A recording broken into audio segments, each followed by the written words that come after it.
Selamat pagi anak-anak. Pagi Pak. Bagaimana kabar kalian hari ini? Baik. Ya, alhamdulillah baik. Ya, sebelum pelajaran kita mulai, mari kita berdoa terlebih dahulu. Berdoa dan menurut kepercayaannya masing-masing, berdoa dimulai. Berdoa selesai. Sebelum Bapak mulai, bawa presentasi terlebih dahulu ya. Iya Pak. Yang pertama, Mas Abi, Hadir Pak. Mas Yobi, Hadir. Mbak Dini, Hadir Pak. Mbak Indri, Hadir.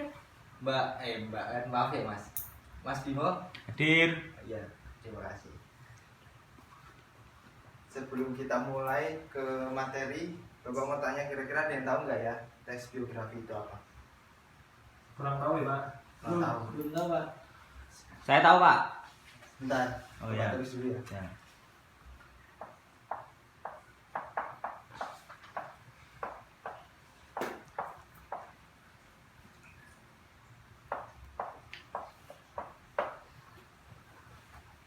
Teks biografi.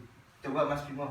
Teks biografi adalah runtutan cerita tentang jalan hidup seorang tokoh-tokoh yang berpengaruh dalam dunia, Pak. Ya. Terus ada lagi? Sama Pak. Cukup Pak, cukup. Cukup Mbak dua ini? Teks yang menceritakan kehidupan tokoh. Oh iya, bisa. Ya, terima kasih atas jawabannya semua ya. Bapak terangkan ya. Ya, Pak. Teks biografi. Teks biografi merupakan suatu bentuk teks yang berisi mengenai kisah atau tokoh dalam mengarungi kehidupannya, entah itu berupa kelebihan atau kekurangan, masalah yang ditulis oleh seorang penulis agar tokoh tersebut bisa menjadi teladan untuk orang banyak. Ya. Maksud dari teks ini, teks biografi merupakan teks yang menceritakan tentang kisah hidup perjalanan suatu tokoh dalam kehidupannya, mulai dari nol hingga mencapai sukses, seperti itu ya. Pengertiannya sudah. Yang kedua,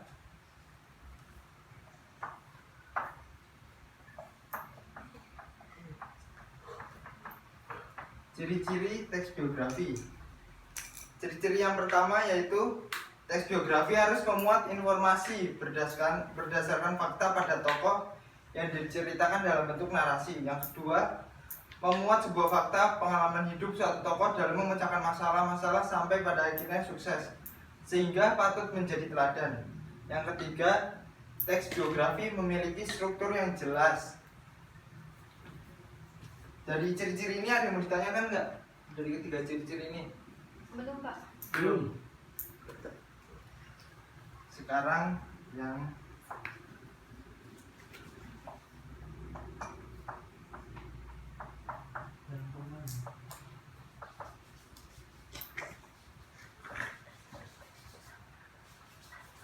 ketiga, struktur teks biografi. Yang satu yaitu orientasi. Apa itu Pak? Orientasi di sini bagian pengenalan suatu tokoh tersebut di dalam teks biografi. Jadi orientasi ini penulis menceritakan siapa tokoh yang diceritakan dalam teks biografi tersebut. Yang kedua, peristiwa.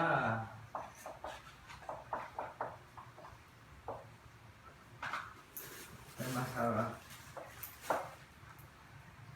Yang kedua, peristiwa dan masalah. Tahap ini merupakan bagian dari kejadian atau peristiwa yang dialami oleh tokoh berdasarkan penjelasan suatu cerita, baik pemecahan masalah, proses berkarir, atau kesuksesannya. Dalam struktur yang kedua ini, bagian yang menceritakan kejadian, peristiwa, masalah tokoh, atau proses dalam berkarir hingga mencapai kesuksesannya. Seperti itu. Bisa diulang, Pak? Oh iya, belum jelas ya, makanya Iya. dengerin dong. Peristiwa dan masalah ya. Tahap ini bagian kejadian atau peristiwa yang dialami oleh tokoh. Nah, maksud di sini yaitu memberi penjelasan suatu cerita, baik pemecahan masalah, proses berkarir, atau kesuksesannya. Jelas Mas Bimo? Sudah, Pak. Yang ketiga,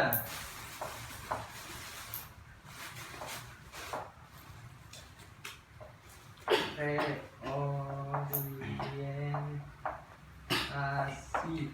Habis itu. Yang ketiga reorientasi. Ada yang tahu nggak? Kurang tahu ya Pak. Oh, belum tahu. Pada tahap ini bagian penutup. Bagian penutup yaitu berisikan mengenai pandangan penulis kepada tokoh yang dikisahkan.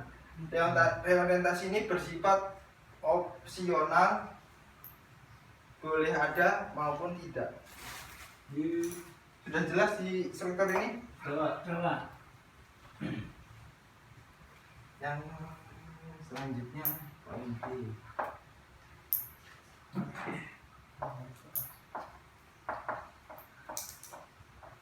Jenis-jenis biografi. Apa? Jenis-jenis teks biografi terdapat 4. Yang pertama berdasarkan izin penulisan, yang kedua berdasarkan isinya, yang ketiga berdasarkan masalah yang dibahas, yang keempat berdasarkan penerbitnya. Yang pertama itu berdasarkan, udah nggak nyata ya, langsung aja ya. Ya Pak, monggo. Berdasarkan izin penulisannya. Yang pertama authorized biografi. Authorized biografi merupakan suatu biografi yang penulisannya sudah mendapatkan izin dari tokoh yang akan diceritakan kisah hidupnya. Jadi masuk dari authorized biografi ini teks biografi yang sudah mendapatkan izin dari tokoh yang akan ditulisnya. Jadi kita pergi misalnya ke rumah suatu tokoh itu, terus kita meminta izin untuk kisah hidupnya dijadikan dalam sebuah teks biografi seperti itu. Yang kedua, unauthorized biografi. Unauthorized biografi merupakan suatu penulisannya tidak atas izin dan sepengetahuan tokoh yang akan diceritakan kisah hidupnya. Jadi kalau yang unauthorized biografi itu kebalikan dari authorized biografi. Oh ya Pak. Jadi dalam unauthorized biografi ini kita tidak usah minta izin seperti itu. Jadi bebas lah istilahnya. Kemudian yang kedua, berdasarkan isinya. Berdasarkan isinya terbagi dalam 2. Yang pertama, biografi perjalanan hidup dan biografi perjalanan karir. Dalam biografi perjalanan hidup ini merupakan biografi yang isinya tentang perjalanan hidup seorang tokoh secara lengkap. Maksud di sini Anda menceritakan suatu tokoh perjalanan hidupnya dari misalnya dari tidak sukses sampai menjadi sukses seperti ini. Terus yang kedua, biografi perjalanan karir. Nah, perjalanan karir ini merupakan biografi yang isinya tentang perjalanan karir seseorang tokoh mulai dari awal hingga karir yang dilakukan saat ini. Jika biografi perjalanan hidup menceritakan perjalanan hidup, nah kalau ini biografi perjalanan karir menceritakan karir yang telah diraih oleh suatu tokoh tersebut. Yang ketiga, berdasarkan masalah yang dibahas. Berdasarkan masalah yang dibahas ini dibagi menjadi 3. Yang pertama biografi politik, yang kedua biografi intelektual, yang ketiga biografi berdasarkan jurnalistik. Yang politik pertama ini merupakan biografi yang isinya tentang kisah hidup tokoh atau satu negara dilihat dari sudut pandang politiknya. Yang kedua, biografi intelektual merupakan biografi yang isinya menjelaskan kisah hidup tokoh intelektual dilihat dari sudut pandang ilmiah. Yang ketiga, berdasarkan jurnalistik. Berdasarkan jurnalistik ini yaitu merupakan biografi yang penulisannya didapatkan dari hasil wawancara langsung oleh penulisan kepada tokoh yang akan ditulis kisahnya. Sampai biografi politik, intelektual, dan jurnalistik, ada yang bertanya nggak? Pak, saya mau bertanya Pak. Ya. Nah, apabila kita atau seorang penulis ingin menceritakan teks biografi dari seorang tokoh, tapi seorang tokoh itu sudah meninggal, apa yang harus dilakukan, Pak? Maksudnya kan dari tahap awal kan pasti meminta izin. Ya, Nah, bagaimana menurut Bapak soal itu? kalau menurut saya tergantung Anda mau menceritakan tentang perjalanan karir atau perjalanan hidupnya. Mungkin kalau perjalanan hidupnya itu bisa meminta izin terlebih dahulu, karena kan kita kan juga nggak tahu toh, maksudnya tokoh tersebut juga kan udah tiada toh, sudah tiada. Terus ya bisa minta izin, bisa tidak, tergantung tema apa yang mau diceritakan seperti itu. Paham nggak? Paham Pak? Oh, jadi meminta izin ke saudaranya seperti Ya, itu. bisa Pak. saudara, Anak-anaknya. sanak saudara Oh, iya, seperti iya. itu, keluarganya, family-nya seperti itu. Mas Yobi? Belum Pak. Belum. Belum mau yang menerima ceritanya. Mbak Cini sama Mbak Indri? Belum pak. Ya. Bapak lanjut ya. Ya. Yang keempat. Nggak nyata ya spidolnya. Gak usah pakai spidol Pak. Oh ya, langsung ya. Iya. Yang keempat, berdasarkan penerbit. Berdasarkan penerbit ini terbagi menjadi dua macam. Yang pertama, buku sendiri. Buku sendiri merupakan suatu biografi tokoh yang dijadikan buku oleh penerbit dengan gaya produksi mulai dari penulisan, percetakan, pemasaran ditanggung sendiri. Tujuan dari biografi ini adalah untuk dijual di pasaran. Seperti itu. Yang poin kedua, buku subsidi. Buku subsidi sendiri merupakan biografi tokoh yang biaya penulisannya dan diproduksi ditanggung oleh sponsor. Jika dilihat dari sisi komersil, biografi ini sepertinya tidak laku di pasaran. Karena kenapa Pak? Karena mau tahu kenapa? Nah, Karena teks biografi ini terlalu tinggi sehingga tidak dapat dijangkau oleh pasaran. Jadi mungkin harganya terlalu tinggi. Jadi untuk kalau maksudnya untuk khayalak umum, khalayak. ya khalayak umum terlalu mahal seperti itu. Paham Mas? Iya Pak. Yang selanjutnya ada contoh teks biografi. Kira-kira ada yang membacakan nggak?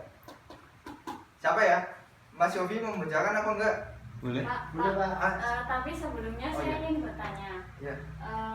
Kenapa dalam suatu karya penerbit itu apa yang mengkategorikan antara mahal dan tidaknya, atau isinya atau temanya, atau tergantung oleh itu subjektivitas seseorang? Kalau menurut saya intinya apa yang membuat mahal seperti itu Mbak. Iya. Mungkin yang membuat mahal itu seperti biaya produksinya juga bisa.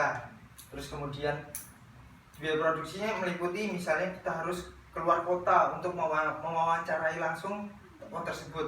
Kan kalau keluar kota paling enggak kita harus mencari transportasi, biaya makan, biaya lain sebagainya, seperti biaya penginapan seperti itu Bang. Ya menurut saya sih seperti itu. Kalau ada yang kurang jelas lagi nggak? Atau masih ada ganjil nggak apa-apa nanya aja. Berarti tergantung usaha. Iya. Itu. Usaha kitanya seperti apa. Kalau misalnya seperti contoh kita mau menjual barang, cuman kita melakukan dengan sistem COD, kan jauh toh. Kan apa sih dipertimbangkan bensin serta makan seperti itu juga toh. Iya toh. Ada lagi?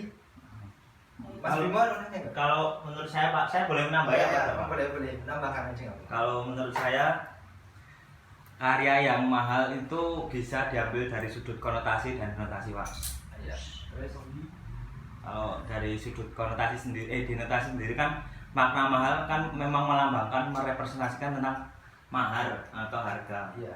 Sedangkan kalau secara denotasi, kata mahal bisa melambangkan tentang isi dari buku itu sendiri, dari biografi dikemas dengan tulisan yang baik atau gaya bahasa yang menarik, jadi Iya, bisa iya. dikatakan dengan karya yang mahal seperti itu Pak. Udah, Mas. Udah. Ya, terima kasih. Kalau kurang jelas, Mas Bimo sudah menambahkan Terima seperti kasih itu. Bapak, terima Sama. kasih semua. Ada, ini Bapak, kita lanjut ya. Iya Pak. Ke contoh teks biografi. Kira-kira ada yang mau membacakan nggak? Mbak Dini, Siapa ya? Mbak Dini, Mbak Dini ya. Ya, Pak. Tapi nanti gantian ya teman-temannya ya. Iya, Pak. Ya. Ya, Dari orientasi ya Pak? iya. orientasi. Contoh teks biografi bagian orientasi. B.J. Habibie lahir pada 25 Juni 1936 di Parepare, Sulawesi Selatan. Presiden ketiga Indonesia ini memiliki nama lengkap Prof. Dr. Andes H.C. Insinyur Dokter Dr. Sesmul Baharudin Yusuf Habibie. Beliau pernah menjabat sebagai Wakil Presiden RI ke-7. Ibunda Habibie berasal dari Jawa, sedangkan ayahnya asal Parepare. Beliau memiliki kecerdasan pada ilmu, teknologi, dan pengetahuan, terutama fisika semenjak masih kecil. Kemudian peristiwa pentingnya siapa membaca? Mas Yofi, Ya, baca boleh Pak. peristiwa penting. Peristiwa penting, beliau kuliah teknologi di ITB atau Institut Teknologi Bandung selama 6 bulan. Ya, Kemudian ia melanjutkan pendidikannya ke Jerman pada 1955 di Rheinisch apa ya Pak bacanya Pak? Rhenish Westfalisch Technisch Hochschule. Rheinisch Westfalisch Technisch Hochschule. Kuliahnya dibiayai Ibu Raden Ajeng Tuti Marini Puspawardoyo. Butuh waktu 10 tahun, Habibie mudah menuntaskan studi S1 sampai S3 di Aachen, Jerman. Tak seperti kebanyakan mahasiswa Indonesia yang memperoleh beasiswa ke luar negeri selama kuliah S1 dan S2, yang membiayai kuliahnya adalah ibundanya, di mana Ibu Habibie menjalankan usaha catering dan menyewa rumah di Bandung sebagai penghasilan untuk hidup dan membayar biaya kuliah Habibie. Selama beliau kuliah di Jerman, Habibie menekuni dan menggeluti bidang desain dan konstruksi pesawat terbang di Fakultas Teknik Mesin. Butuh waktu 5 tahun untuk mengakhiri studi di Jerman. Habibie pun memperoleh gelar diploma Engineering. Itu bacanya engineering ya Pak? Iya, engineering. Engineering atau diploma teknik dengan predikat terbaik atau summa cum laude. Selanjutnya Pak, reorientasi. Reorientasinya dibacakan siapa yang mau membacakan Mbak reorientasinya? Indri, ya Pak. Mbak Indri itu. Nanti kalau ada yang ini, kalau yang baca nanti nggak punya kelas Mas Bimo nggak usah. Orientasi. Iya, Pak. Setelah beliau menikahi teman semasa SMA-nya, yakni Ibu Hasri Ainun Besari pada tahun 1962, lalu Habibie melanjutkan program doktoral dan dengan istrinya yang tinggal bersamanya di Jerman. Pada saat itu, Habibie harus bekerja untuk membayar uang kuliah dan biaya kebutuhan rumah tangga. Semasa hidupnya, beliau telah berkontribusi banyak bagi negara ini, membuat pesawat terbang Republik Indonesia pertama. Ya. Sudah Pak? Terima kasih yang sudah membaca. Dari contoh teks biografi di sini, kira-kira sudah paham toh bahwa bentuk teks biografi itu seperti apa, ya kan? Strukturnya sudah jelas. Ada struktur terjadi orientasi, peristiwa penting, dan reorientasi. Kira-kira ada yang mau bertanya nggak? Enggak, Pak. Enggak Pak. Ya, Bapak yang nanya ya. Ya Pak. Kira-kira tadi membacakan teks tentang menceritakan tokoh siapa ya? B.J. Habibie Iya, Pak. Ya, dalam peristiwa ini kira-kira menceritakan tentang perjalanan hidup atau perjalanan karir. Perjalanan hidup. Menurut Mas Vivo perjalanan hidup. Iya. Mas Yofi, Akhir Pak. Mbak Karir Pak. ini, Mbak sini. Mungkin keduanya ya Pak. Ya, terima kasih. Bapak jelasin. Pada teks biografi ini menceritakan tentang perjalanan hidup dan karir. Tepat sekali Mbak. Karena di sini kan dimasukkan dalam teks tersebut perjalanan hidupnya mulai dari dia tinggal di mana, perkenalan tokohnya seperti itu, sampai perjalanan karir dia mampu tadi di sini dijelaskan sampai kuliah S3 di Aachen, Jerman. Sudah paham semuanya? Paham. Udah berapa menit ya? Kira-kira? Baru 20 menit kira-kira, Pak. Oh, Bapak kasih tugas ya? Ya. Gimana? Boleh. Siap. Yang banyak, Pak. Tugas Jangan apa? yang susah-susah ya Pak. Yang susah aja gimana? Nggak apa-apa, Biar Pak. nilainya bagus Pak. toh. Ya Pak siap. Mas Yofi ini kayaknya lemes banget, kenapa ya? Belum makan Pak. Walah. Ya nanti makan ya kalau istirahat. Ya Bapak Pak. kasih tugas terlebih dahulu. Tugas yang pertama Bapak acak aja ya. Tugas. Nah, sebentar. Tugasnya dibagi jadi 4 macam ya. Ya. Satu orang beda-beda. Individu ya Pak? Atau kelompok? Ya dong, individu kan beda-beda. Kalau Mas Yofi kayaknya nih cocok di membuat tugas tentang biografi politik ya. Bisa nggak politik? Insya Allah Pak, bisa Pak. Bisa toh? Soeharto. Jangan gitu nanti kamu hilang. Oh iya, maaf Pak. Kalau Mas Bimo kayaknya cocoknya di sebentar, perjalanan hidup. Siapa Pak? Terserah Bebas ya, kamu, pokoknya. bebas lah. Mau kamu bapakmu atau ibumu atau adikmu, pacarmu. Bisa bawa atau pacarmu juga. Iya, Nggak Pak. apa-apa sih. Tapi nanti, Aduh. nanti kalau pacarmu pacar nanti dipajang, siapa tahu nanti Jadi ini jodoh ya, lah. Pak ya? Iya, Iya. jadi jodohnya orang ya. Tuh. Kalau Mbak Dini kayaknya cocoknya di karir. Iya Pak. Karir ya? Siap Pak. Tapi jangan sama kayak dia. Iya Pak. Bedain. Nggak boleh tuh. Kalau Mbak Indri kayaknya kan kelihatannya tekun, rajin toh. Ya. Kayaknya nih di bagian cocok di jurnalistik. Iya Pak. Bapak beri waktu kira-kira maunya berapa lama? Seminggu. Seminggu. 1 bulan Pak. 1 bulan. 1 bulan itu tugas apa, Mas? Satu Satu bulan. minggu Pak. 3 hari ya? Ya. 1 hari? 3 hari bisa Pak. 3 hari? Ya. Oh, pertemuan berikutnya aja ya? Ya. Pertemuan Ya. berikutnya Bapak tunggu harus selesai semua. Kalau yang belum ya siap-siap aja sih. Hukuman. Kurangi nilainya. Iya Pak. Iya Pak. Ya. Nggak seneng? Seneng Pak. Oh, seneng. Ya udah kalau seneng ya alhamdulillah itu. Kan jadi semangat tau gitu. Iya Pak. Ya Pak. Ya udah kita akhiri aja ya. Ya Pak. Ya. Mengingat waktu sudah siang, udah mau bel istirahat. Siang juga Pak.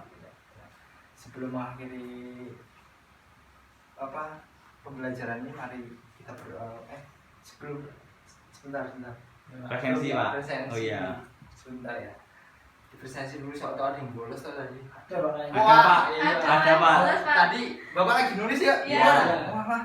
Coba, Mas Yofi, Hadir. Mas Abi, Bolos Pak. Itu Pak, Abi Pak. Jangan coret aja dikit. Mas Bimo, Ya Pak. Mbak Dini, Hadir Pak. Mbak Indri. Hadir. Ya, terima kasih nanti Mas Abi.